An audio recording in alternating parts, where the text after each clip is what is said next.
पुस्तक का नाम विचारों की अपार शक्ति। लेखक पंडित श्रीराम शर्मा आचार्य जी। ऑडियो 1। विचार हैं क्या? प्राण शक्ति की स्फुरणा ही विचार है। फोटोन कण प्रकाश वेग से चलते हैं, इसीलिए वे अनंत यात्रा कर सकते हैं। समय फोटोन के लिए गतिशून्य हो जाता है। विचार शक्ति भी कालातीत है, क्योंकि उसकी गति प्रकाश वेग से भी अधिक है। सेकंड के करोड़वें हिस्से से भी कम समय में हम विश्व के किसी भी बिंदु पर विचार शक्ति द्वारा पहुंचकर वापस आ सकते हैं। सामान्यतः मनुष्य अपनी विचार शक्ति का उपयोग नहीं करता। विचार शक्ति में प्राण शक्ति के स्फुरण वेग के अनुसार ही शक्ति होती है। उसकी तीव्रता के आधार पर उसे मंद, मध्यम और गहन प्रचंड इन 3 वर्गों में बांट सकते हैं। अनियमित टूटे फूटे विचारों में बल व वेग मंद होता है। उनका संप्रेषण थोड़ी ही दूर तक किया जा सकता है और उनमें प्रभावित करने की क्षमता भी अत्यल्प होती है। अविकसित व्यक्तियों की विचार शक्ति मंद होती है। सामान्य औसत व्यक्तियों की विचार शक्ति मध्यम होती है। शिक्षा व संपत्ति के अर्जन में यही यथेष्ट सहायिका होती है। मध्यम विचार शक्ति वाले लोगों की बुद्धि पल्लवग्राही होती है, मूलग्राही नहीं। बंदर इस डाल से उस डाल पर पत्तियों को छूता पकड़ता, गाता, कूदता रहता है। यही पल्लवग्राहिता है।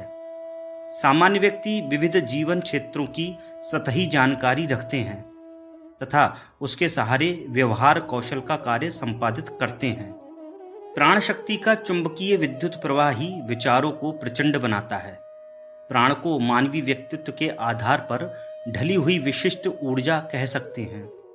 इस ऊर्जा को जब निर्धारित लक्ष्य की एक ही दिशा में नियोजित किया जाता है, तब उसका विशिष्ट प्रभाव स्वाभाविक ही है। प्राण की विद्युत के तीव्रता अनुपात से विचार तरंगों में प्रखरता आती है। एम्पलीफायर के माध्यम से हल्की सी आवाज को इतना शक्तिशाली बना दिया जाता है कि उसे सैकड़ों हजारों मील दूर दूर तक बैठे लाखों व्यक्ति सुन सकते हैं। परिष्कृत सघन प्राण शक्ति की सूक्ष्मता का सदुपयोग विचारों को भी ऐसी ही प्रभावोत्पादकता से संपन्न बनाता है। इससे स्पष्ट है कि विचार शक्ति के घटने बढ़ने का संबंध प्राण शक्ति की विशिष्ट ऊर्जा से है। अनमनस्कता, आलस्य, अस्तव्यस्तता, अवसाद, उपेक्षा और उत्साहहीनता की मनोभूमि में शिथिल, शक्तिहीन विचार ही उत्पन्न होते हैं और मुरझा जाते हैं। स्वयं के जीवन में ही उनका कोई प्रभावशाली परिणाम नहीं परिलक्षित होता। फिर दूसरों को प्रेरणा दे पाना उनसे कहाँ तक संभव हो सकेगा? सामान्य भाषणकर्ताओं, प्रवचनकारों, कथाकारों, वक्ताओं की मनोभूमि ऐसी ही होती है। थोड़ी सी रटी हुई बातें घुमा फिराकर दोहराई जाती रहती हैं। मस्तिष्क के उथले स्तर से ही ये निकलते हैं।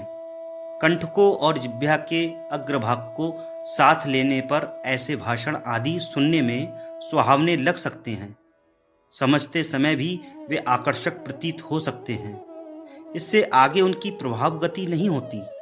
प्राण शक्ति की न्यूनता उनको प्रभाव परिपुष्ट नहीं बना पाती। दूसरी ओर उत्कृष्ट प्रखर प्राण शक्ति से निकले शब्दों में भले ही लच्छेदार प्रभाव न हो, पर आस्था, अनुभूति और आचरण का आधार उन्हें मर्म स्पर्शी और स्थायी प्रभाव पैदा कर सकने योग्य बना देता है। महामानवों की वाणी में लोकमानस की जकड़न को समाप्त कर उसका दिशा निर्देश कर सकने की क्षमता इसी आधार के कारण होती है। एकाग्रता पूर्वक तीव्र इच्छा शक्ति के साथ किए गए विचारों की शक्ति आचरण से जुड़ जाने पर प्रभावपूर्ण हो ही जाती है। यह सम्मिलित शक्ति सद्भाव प्रेरित हुई तो सत्प्रवृत्तियों को प्रदीप्त करती है। दुर्भावनाओं से जुड़ी हुई हो तो वहां पतन के लिए आकर्षित करने वाला प्रभाव पैदा करती है। शमशान में चिता ना जल रही हो तो भी वातावरण की विभत्सता की अनुभूति वहां पहुंचने पर होती ही है। कसाई खाना साफ सुथरा पड़ा हो तो भी उसमें घुसते ही आतंककारी प्रभाव मन पर पड़े बिना नहीं रहता। सामूहिक रूप से जहां भी अवांछनीय दुष्प्रवृत्तियों की परिस्थिति पाली पोसी जाती हैं, वहां पतन की सम्मोहन शक्ति प्रचंड हो उठती है। जो मनुष्य ये अनुभव करेगा कि उसका जीवन निरर्थक है, उसका मन और शरीर कभी स्वस्थ ना रहेगा।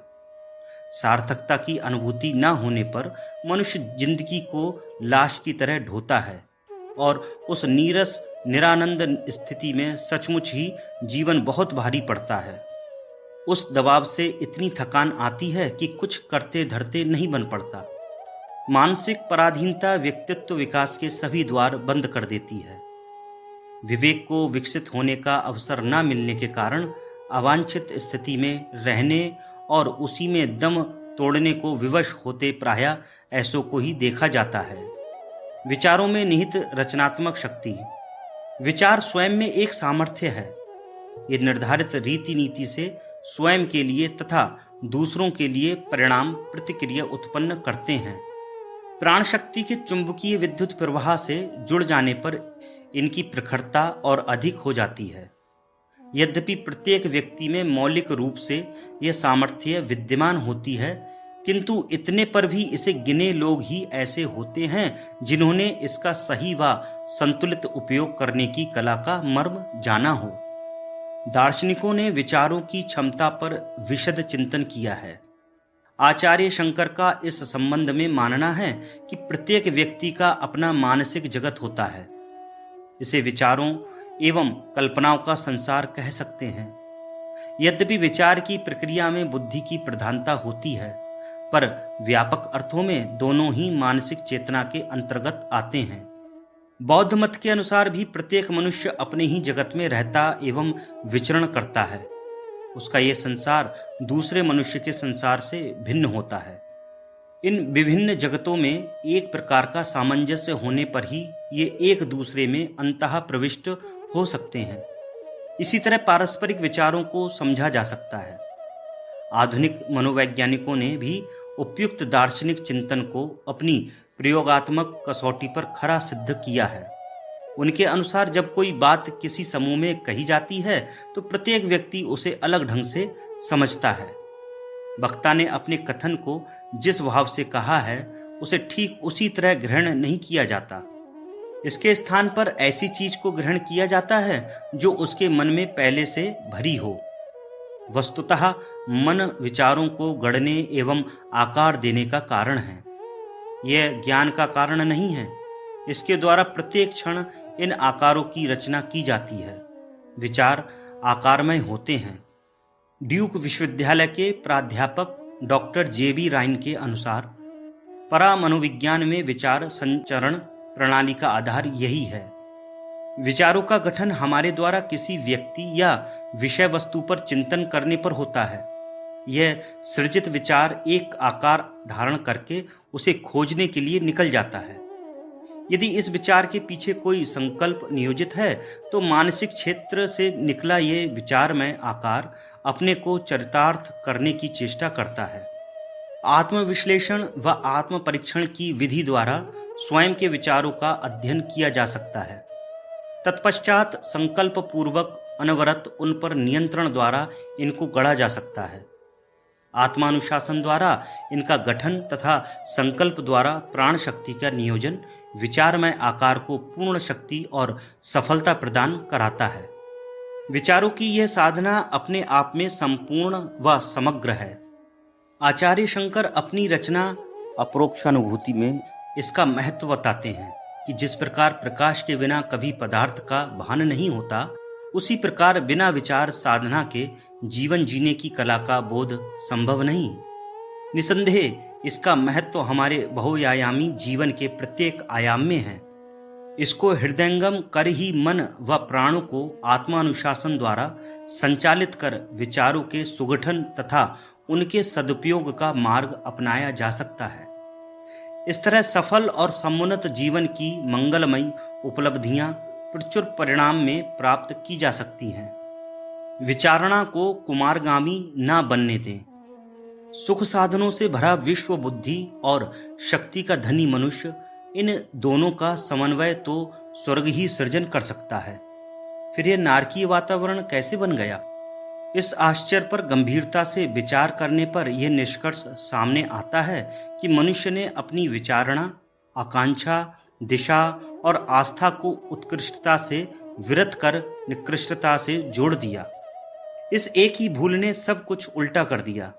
विचारों की निकृष्टता ने नीच कर्म करने की प्रेरणा दी और दुर्बुद्धि को दुष्प्रवृत्तियों के समन्वय ने इस स्वर्ग संसार को नरक बनाकर रख दिया। मानवीय विचारणाएं और प्रवृत्तियां ही अपने अनुरूप परिस्थितियां उत्पन्न करती हैं। इन दिनों जो विवाह और विनाश का नग्न नृत्य हो रहा है, उसके पीछे जनभावना में आसुरी तत्वों की अभिवृद्धि ही एकमात्र कारण है। विचार अपने आप में एक शक्ति है, इतनी बड़ी शक्ति जिसकी तुलना में संसार की समस्त शक्तियों का समन्वय भी हल्का पड़ता है। इसका दुरुपयोग विश्व का विनाश कर सकता है और इसका सदुपयोग संसार को नव जीवन प्रदान करने में समर्थ है। यह तथ्य यदि हम ठीक तरह समझ लें तो परमाणु अस्त्रों से भी अधिक उसकी सुरक्षा और सुव्यवस्था के लिए दत्तचित्त रहने लगेंगे। शारीरिक दृष्टि से अन्य प्राणियों की तुलना में बहुत पिछड़ा हुआ मानव प्राणी विश्व का मुकुटमणि बना हुआ है।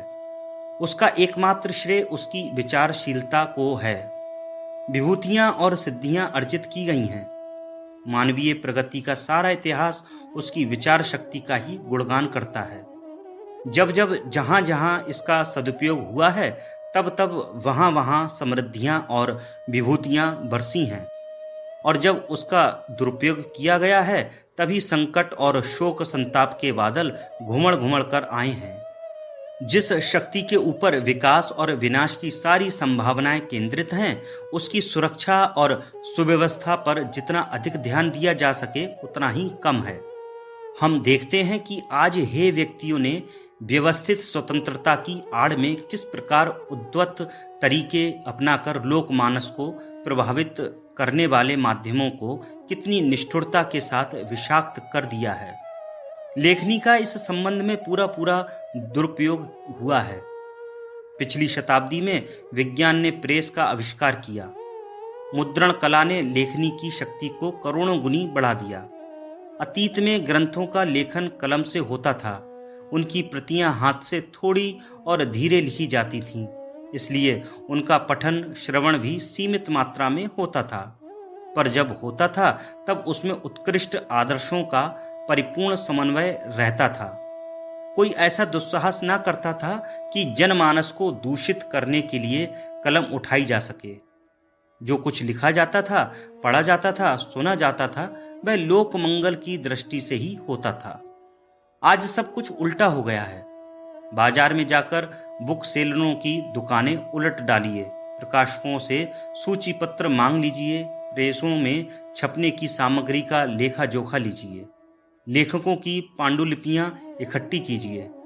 इन सब को इकट्ठा करके इसका निष्कर्ष निकालिए और देखिए कि विचारों को प्रभावित करने वाला इतना बड़ा कलेवर आखिर क्या कर रहा है, किस लिए कर रहा है।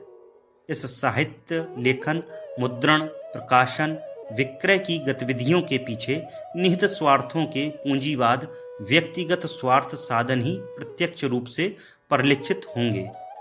इतना सब शुद्ध स्वार्थ के लिए किया जाता तो भी क्षम्य था, पर जब उसे लोगों की पशु प्रवृत्ति भड़काने वाले पाठकों को पतन के गर्त में धकेलने वाले तरीके अपनाकर कमाया जाता है, तब निसंदेह वह बहुत ही गहन कर्म हो जाता है।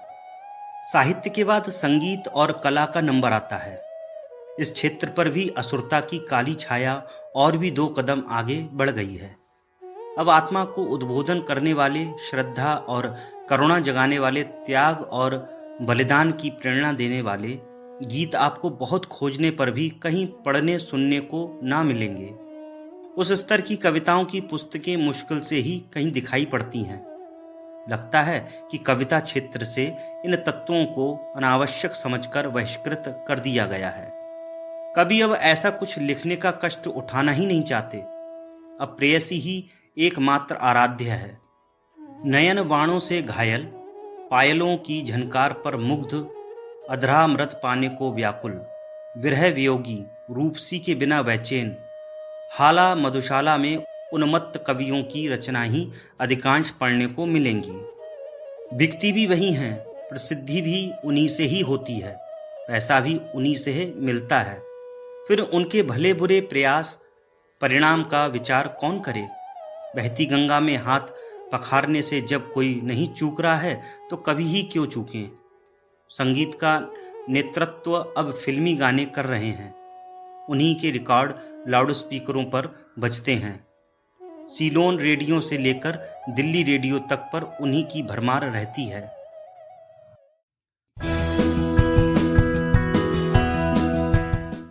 पुस्तक का नाम विचारों की अपार शक्ति।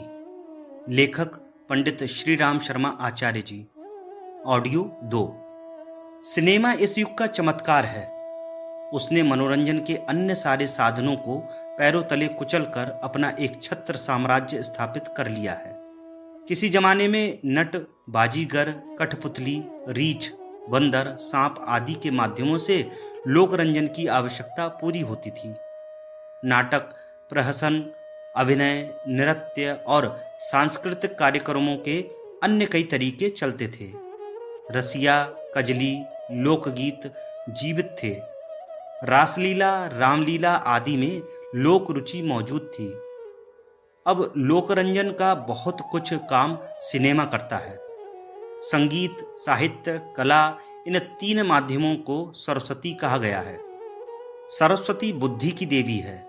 बुद्धि ही मनुष्य की शक्ति है। शक्ति की अधिपति बुद्धि, बुद्धि की प्रेरणा दात्री सरस्वती है। उसको त्रिविध माध्यमों से यदि गहन प्रयोजन के लिए जोत दिया जाए तो उसका परिणाम सर्वनाशी हो सकता है। सो धीरे धीरे सरकता हुआ निकट ही आता चला जा रहा है। विचार चेतना के महत्व को समझें। विचार निर्माण में मनुष्य स्वतंत्र है, किंतु अपने ही कैदखाने में, मस्तिष्कीय पिटारे में जकड़े रहना उसके लिए संभव नहीं। दूसरों के बारे में हमारे विचार भाव शीघ्र ही उन तक गुप्त रूप से पहुंच जाते हैं। इनमें भी सज्जनोचित भाव तो पिछड़ जाते हैं, किंतु दुर्भावना युक्त विचार अपेक्षाकृत अधिक शीघ्रता से पहुंचकर अपना भेद उसे बता देते हैं।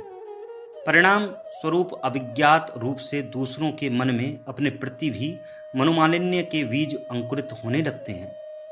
यही कारण है कि मित्र भावना के अभ्यासी विचारशील सज्जन व्यक्ति अपना स्वभाव ही कुछ इस प्रकार का बना लेते हैं कि अपरिचितों को भी वह प्रिय लगने लगते हैं।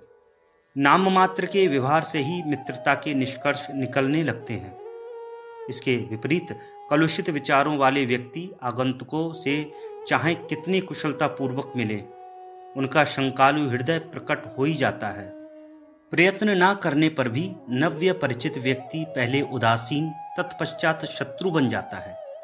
यह सारा खेल अपने विचारों के कारण ही शक्य होता है। प्राचीन ज्ञान में विचार का स्वभाव बिजली के अनुरूप कहा गया है, जिसका गहन अध्ययन अभी भी भौतिकी एवं आत्मिकी के क्षेत्र में होता है। विश्व के अनेक वैज्ञानिक, परामनोवैज्ञानिक इस क्षेत्र में अनुसंधानरत हैं। विचारों के विद्युत प्रवाह दूरस्थ व्यक्ति को उसी प्रकार से प्रभावित करते हैं जैसा कि चाहा जाता है। जब मानव विचार एक मस्तिष्क से दूसरे मस्तिष्क तक भेजे जाते हैं तो उसे टेलीपैथी कहते हैं। जीवन की अनंत शक्तियों पर पूर्ण विश्वास करने वाला सफल मनोचिकित्सक इस विधि द्वारा रोगी पर अपने विचार आरोपित करता है। यदि दोनों के विचारों का तारतम्य ठीक बैठ जाता है तो रोगी भी उन्हीं विचारों में डूब जाता है जिनमें मनोचिकित्सक का विश्वास होता है। ऐसी स्थिति में रोगी चेतन अथवा अचेतन मन से उन्हीं अनंत शक्तियों पर अपना विश्वास जमाकर लाभान्वित होता है। परामनोवैज्ञानिकों का कहना है कि विचार संप्रेषण मात्र चिकित्साविदों तक ही सीमित नहीं है। कोई भी व्यक्ति कहीं भी इसका प्रयोग कर सकता है, क्योंकि विचार संसार आइडियोस्फीयर में सभी प्रकार के विचार प्रवाह निरंतर गतिमान है। उनमें से अपने अनुकूल विचार तरंगों को आकर्षित किया और लाभान्वित हुआ जा सकता है, साथ ही दूसरों तक प्रवाहित भी किया जा सकता है। विश्व में प्रबल, स्वतंत्र, कल्याणकारी तथा प्रभावी विचार बहुत थोड़े से हैं, अतः उनके द्वारा प्रवाहित आवृत्ति कम पड़ जाती है। जो मात्र लड़खड़ाती गिरती पड़ती चलती रहती है। फिर भी सांसारिक लोगों पर वह अपना न्यूनाधिक प्रभाव तो छोड़ती ही रहती है और आशा, उत्साह, करुणा, दया एवं सद्भावनात्मक जल की वर्षा करके सिंचाई करती रहती है। यदि उनके द्वारा ये वर्षा बंद हो गई होती तो सदाशयता कभी की सूख गई होती। विचार शक्ति का सदुपयोग करें। कोई व्यक्ति भले ही चुपचाप बैठा रहे, कुछ ना करे, फिर भी उस स्थिति में भी उसे पूर्णतया निष्क्रिय नहीं कहा जा सकता, क्योंकि उस स्थिति में भी मस्तिष्क कुछ ना कुछ सोचता रहता है। जो कुछ वह सोचता है, विचार करता है, वह भले ही अप्रासंगिक, असंबद्ध और अस्त व्यस्त हो, लेकिन यह अनावश्यक, अप्रासंगिक और अस्त व्यस्त विचार भी अपना प्रभाव छोड़े बिना नहीं रहते हैं। यद्यपि ये चिंतन मस्तिष्क में थोड़ी ही हलचल उत्पन्न करके अंतरिक्ष में विलीन हो जाता है, पर मनोविदों के अनुसार यह निरर्थक होते हुए भी चिंतन तंत्र पर एक अनावश्यक भार छोड़ जाता है। सोचना और विचार करना निश्चित रूप से एक बहुमूल्य प्रक्रिया है। जो लोग निरर्थक कामों में अपना समय और श्रम बर्बाद करते हैं, उनकी भर्त्सना की जाती है और उन्हें नासमझ तथा मूर्ख ही समझा जाता है, क्योंकि वह कृतत्व शक्ति को उपयोगी प्रयत्नों में लगाने के स्थान पर उसे बर्बाद ही करता है। इससे समय एवं श्रम शक्ति नष्ट होती है। उस समय और श्रम से जो लाभ उठाया जा सकता था, उस लाभ से वंचित रहना पड़ता है। ठीक इसी प्रकार विचार शक्ति की बर्बादी को भी हानिकारक एवं अबुद्धिमत्तापूर्ण ही ठहराया जा सकता है और ठहराया जाना भी चाहिए। क्रिया शक्ति को बर्बाद करना और विचार शक्ति को निरर्थक बखेरना वस्तुतः एक ही भूल के दो रूप हैं। विचार शक्ति का सदुपयोग हो सके, वह उत्पादक प्रयोजनों में लगे, इसके लिए क्या किया जाना चाहिए? मनीषियों का एक ही सुझाव है कि विचारों को क्रमबद्ध एवं योजनाबद्ध बनाया जाए। योग साधना के अंतर्गत मनोनिग्रह की बात बार बार कही जाती है। एकाग्रता की इतनी महिमा गाई जाती है और उसे पढ़ाने के लिए ध्यान साधना को अतीव उपयोगी सिद्ध किया जाता है। इन सब क्रियाओं और निर्देशों का उद्देश्य विचारों के उत्पादन या प्रवाह को रोक देना कदापि नहीं है। वैसा तो हो भी नहीं सकता। मानवीय मस्तिष्क की संरचना ही ऐसी है कि उसके कारण हर घड़ी अगणित विचार तरंगे उठते रहने का क्रम चलता ही रहता है और उसे किसी प्रकार भी रोका नहीं जा सकता। एकाग्रता अथवा मनोनिग्रह का कुल मतलब यही है कि अस्त व्यस्त ढंग से सोचने की बुरी आदत को क्रमबद्ध एवं सुसंस्कृत बनाया जाए। यदि इतना अभ्यास हो सके तो एक सुनिश्चित दिशा में विचारों का प्रवाह चलने लगेगा। विचार शक्ति के सदुपयोग की संभावना बनेगी और उसके आश्चर्यजनक सत्परिणाम भी सामने आने लगेंगे। विचार शक्ति का सदुपयोग किया जा सके, इसके लिए हमें अपने विचार तंत्र का गहराई के साथ निरीक्षण करना चाहिए और यह देखना चाहिए कि कहीं निष्प्रयोजन, निरर्थक तथा असंबद्ध और अस्त व्यस्त सोच विचार करने की आदत तो नहीं लग गई। यदि ऐसा कुछ भी हो तो उस बर्बादी को रोकने के लिए सक्रिय कदम बढ़ाने चाहिए। जीवन के साथ जुड़ी हुई असंख्य दिशाएं एवं समस्याएं सामने होती हैं। उन पर क्रमबद्ध रूप से विचार किया जाए और किसी उपयोगी निष्कर्ष पर पहुंचने के लिए तर्क, तथ्य और प्रमाणों का पक्ष विपक्ष सामने रखकर सोचने का अभ्यास करें, तो कुछ ही समय में ऐसे निष्कर्ष खोजे निकाले जा सकेंगे जिन्हें कार्यान्वित करके वर्तमान स्थिति में सुधार कर सकना संभव हो सके। आकांक्षाओं को आदर्शवादी मोड़ दिया जाए। मनुष्य की आकांक्षाओं और अभिलाषाओं में मूलतः उसकी प्रेरक शक्तियां समाई हैं। इच्छाओं का उफान इस दिशा में उमड़ता है, उसी ओर मस्तिष्क चल पड़ता है। सोचने का ढर्रा उसी पटरी पर लुढ़कता और बुद्धि उसी स्तर के साधन सरंजाम जुटाने का ताना बाना बुनने लगती है। शरीर की क्रियाएं उसी दायरे में अग्रसर होती हैं और साधन, सहयोग, वातावरण उसी प्रकार के जुटने शुरू हो जाते हैं।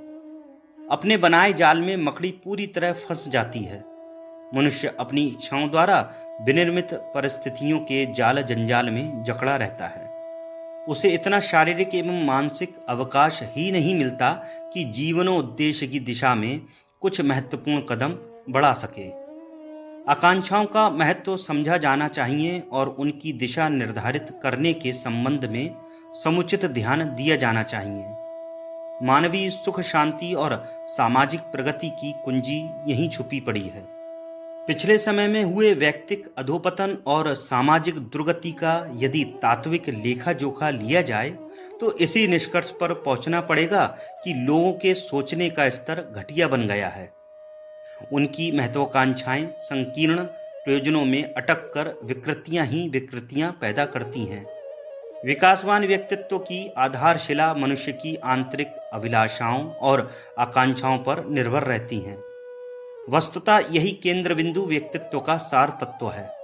मनुष्य वस्तुतः क्या है? यदि उसकी असलियत परखनी हो तो उसके अतरंग में घुसकर ये खोजना होगा कि वह वस्तुतः चाहता क्या है। सामाजिक दबाव या लोक लाज के कारण बहुधा बाहर से वह प्रदर्शित किया जाता है। वह कहा जाता है जो सामाजिक सम्मान बनाए रखे। वास्तविक इच्छाएं कई बार बाह्य प्रदर्शन से सर्वथा प्रतिकूल होती हैं। ये अंतर सामान्य व्यक्तियों से ही नहीं, नेताओं, धर्मध्वजियों और दूसरे ख्याति प्राप्त व्यक्तियों में भी देखा जा सकता है। जब उनकी मनोदशा तथा करतूतों का नग्न स्वरूप छन छन कर बाहर आता है तो उस सड़े मवाद की दुर्गंध से नाक फटने लगती है। बाहर से आदमी कुछ भी कहता बताता रहे, असल में वही रहेगा जो स्वरूप अतरंग में विनिर्मित किए बैठा है। यह अतरंग की अभिलाषा ही जीवन का सार तत्व है। इसी बीज के अनुरूप परिस्थितियों के अंकुर उगते और साधनों के पत्ते जुटते हैं और उन्हीं के अनुरूप क्रियाकलापों के पुष्प और परिणामों के फल सामने आकर उपस्थित हो जाते हैं। एक शब्द में यूं कह सकते हैं कि आंतरिक अभिलाषाएं ही जीवन का सर्वस्व हैं। वे जिधर बहेंगी उधर ही मन, शरीर, कृतत्व और वातावरण सहज ही बढ़ता ढलता चला जाएगा। इस प्रवाह के आगे कोई अवरोध ठहर नहीं सकता। समस्त प्रतिकूलताओं को चीरता हुआ वह प्रवाह अपने लिए रास्ता बना लेता है और उन साधनों को प्राप्त कर लेता है, उन स्थानों तक पहुंच जाता है जिनकी प्रारंभिक स्थिति में कल्पना कर सकना भी कठिन था। मनोविज्ञान के इस रहस्य को हमें इसलिए समझना चाहिए क्योंकि विचार क्रांति की प्रक्रिया इसी मन स्थल को छूती है। उसका आरंभ यहीं से होता है। हम साधनों का निर्माण करने नहीं चले हैं क्योंकि अपनी दृष्टि में वे बार बार झड़ने उगने वाले पत्र पल्लव मात्र हैं। निकृष्ट मनोभूमि के रहते अच्छी परिस्थितियां निरर्थक सिद्ध होती हैं और देखते देखते पलायन कर जाती हैं। इसके विपरीत उत्कृष्ट मनोभूमि गई गुजरी परिस्थितियों में भी आनंद उल्लास का बाहुल्य अनुभव करती हैं और क्रमशः अनुकूल साधनों को जुटाती चली जाती हैं। यह मनोवैज्ञानिक अनुभूति हमें बताती है कि सामाजिक विकास और नवनिर्माण के लिए व्यक्तियों का विकास अनिवार्य रूप से आवश्यक है। इसीलिए हमें जन इच्छाओं को परिष्कृत करने की दिशा में सारा ध्यान केंद्रित और प्रयत्नों को समवेत करना चाहिए। आज का इंसान बाहर से कुछ भी बकता या बनता हो, भीतर से बहुत ही लोभी, स्वार्थी, संकीर्ण, अनुदार और कामुक प्रवृत्ति का बन गया है। यदि पोस्टमार्टम करने चलें तो भावना शरीर का शवोच्छेदन लगभग एक ही प्रकार निष्कर्ष प्रस्तुत करेगा। हर आदमी अमीरी के आधार पर विलासिता, कामुकता और अहमन्यता का मजा उठाने के लिए व्याकुल है। उसे ऐश चाहिए, शान शौकत चाहिए, वाहवाही चाहिए। इसके अतिरिक्त उसे और कुछ नहीं चाहिए। ये चीजें उसे अति विशाल मात्रा में और अति शीघ्र चाहिए। इसी धुरी पर आज के व्यक्ति का सारा जीवन घूम रहा है। इस प्रवाह को उलट सकना कैसे संभव हो सकता है? इसका उत्तर एक ही है कि अतरंग की आकांक्षा मर्म स्थल में आदर्शवादिता पैदा की जाए। ऐसा हो सके तो मन, मस्तिष्क, समय, श्रम सभी उसी दिशा में मुड़ चलें और साधन, सुविधा, परिस्थिति, सहयोग, आदि के सारे सरंजाम उसी स्तर के सहज ही जुटने लगे।